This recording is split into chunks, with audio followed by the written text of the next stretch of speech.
दीदी तमे एठी काम करछो? अरे एमती मोबाइल देखुଥିଲି आउ दीदी केमती अछ हम भलो अछि आ तू हां दीदी मु भी भलो अछि तुमको सुनिछु एबे 10th एग्जाम देछु हां दीदी मु एबे एग्जाम ही देछि आगु तू कोन करिबो चाहू दीदी तमे तो जानिछ हमर गरीब घर पैसा पछर नाही घरे पढिबा पई मते मना करछन अरे तोर को इच्छा अछि न हां दीदी मोर तो पढिबा को बहुत इच्छा अरे गवर्नमेंट आईटीआई में एडमिशन कर तू एडमिशन कर आईटीआई माने इंजीनियरिंग पढि हां इंजीनियर सेति पई तो बहुत टंका लागुछो अरे किछि भी हो किछि नहीं मात्र 200 टका 200 टका में एडमिशन करतो अरे हां सेति कोन पाठ भलसे पढा दे सब किछि पाठ सब किछि सुविधा अछि तू सिटी बारे जानि पर निचे गोड़ रे निचे ठिया आइ करी हां दीदी तमे सत कहउछ अरे हां हां दीदी मु ए विषय में घरे କଥା हेबे ओ एबे तू चाह हमर कॉलेज टाइम रे जाउछे हां दीदी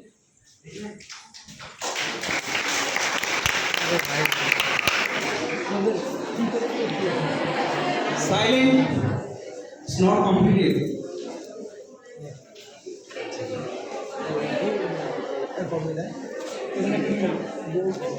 मां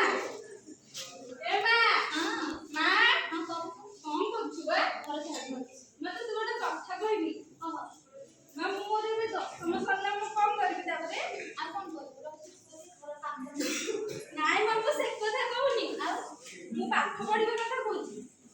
आ पाठ पढे ना पाठ पढे যথেষ্ট आपन बयस को नहीं आपन गरीब लोग नाइ मां मु पाठ पढिबी से रोजी दीदी जो नुह से आईटीआई करथिबा आईटीआई कोन मां इंजीनियरिंग पाठ से जो गवर्नमेंट आईटीआई कृष्ण प्रसाद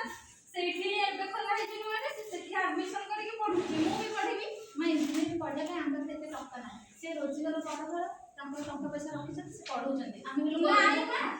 सेठी कि नै से दीदी कहले मात्र 200 टका ही एडमिशन होची नाही तते मु मना कली ना तू जेति पाठ बोलू सेति যথেষ্ট आ पाठ पढ़ ना जा घर काम कर नाइ मां तुम टिके सुनो अरे तू विरक्त करता से मना कली ना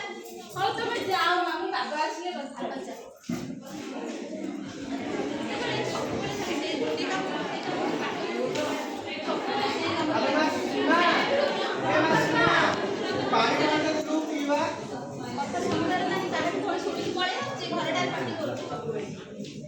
माने बाबा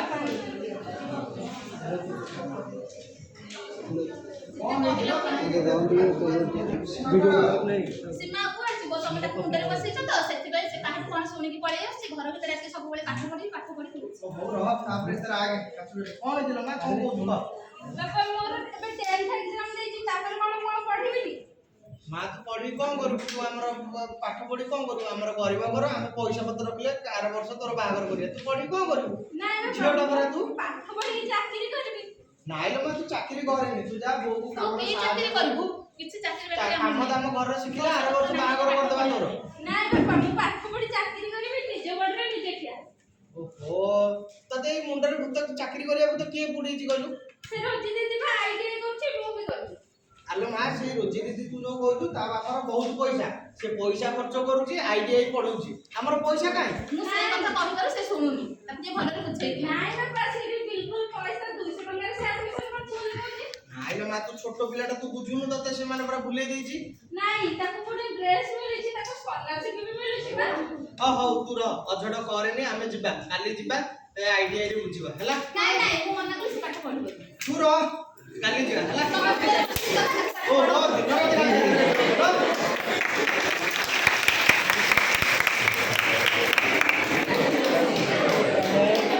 मोटे भाई झाड़ू काट चाय वाला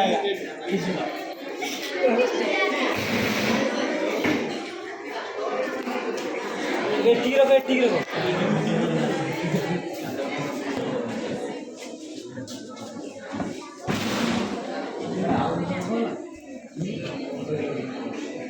अरे भाई पाकुड़ी नहीं बुढ़ा केमती कर तलू कर मिसल पथ আমি সেটা তলু কর কি अरे ठीक भलो আরে হ্যাঁ ভালো আছে আরে কো কেতে দিন পরে দেখালো ନାଇଁ କାମ ଦିନ ତ ଆଉ କଣ ଖବର ପିଲା ଛୁଆ ଆଉ ଏମିତି ସାଙ୍ଗମାନେ ଫୋନ କରୁଛୁ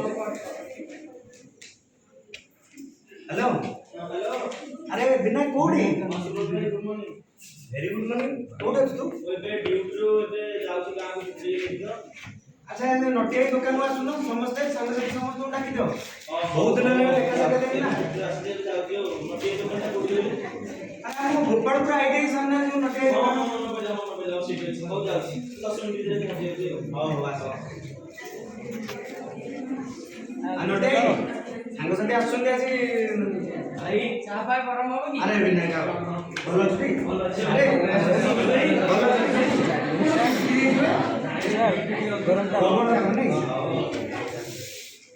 ନଟିଆଇ ଚାଟା ଚା ଦେଲା ଆରେ ନଉଛି ରହ ଟିକେ। ଆଉ ବିନାୟକ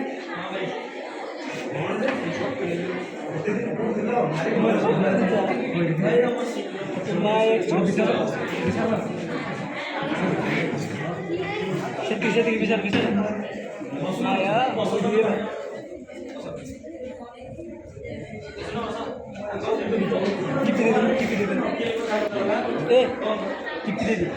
ଚାହା ଗରମ ଥଣ୍ଡା ହେଇଯିବ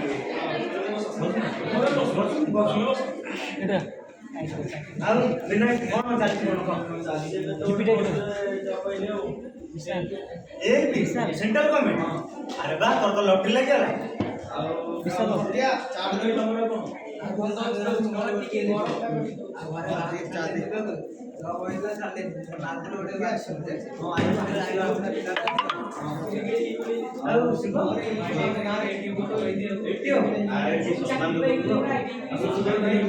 ମୁଁ ଭାଗ୍ୟ ହେଇଯାଇଛି